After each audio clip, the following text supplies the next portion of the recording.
एक ज्वालामुखी से निकलकर एक बहुत बड़ा अंडा लुढ़कता हुआ गांव की ओर आता है। गांव वाले उस विशाल अंडे को देखकर इकट्ठा हो जाते हैं, लेकिन डर के कारण वे उसे धक्का देकर गांव से दूर जंगल की एक गुफा के पास छोड़ आते हैं। कुछ दिनों बाद वह अंडा टूटता है और उसमें से एक सुंदर बेबी फिनिक्स पक्षी बाहर निकलता है।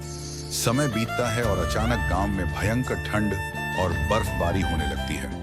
पूरे गांव के लोग जमने लगते हैं और मुसीबत में पड़ीडीडीएच जाते हैं। तभी वही फीनिक्स पक्षी, जो अब बड़ा हो चुका है, गांव वालों की मदद के लिए आता है। वह सबको अपनी पीठ पर बैठाकर गर्म गुफा में ले जाता है और अपने शरीर की गर्मी से सबकी जान बचाता है। फिर भी पक्षी रोने लगता है, क्योंकि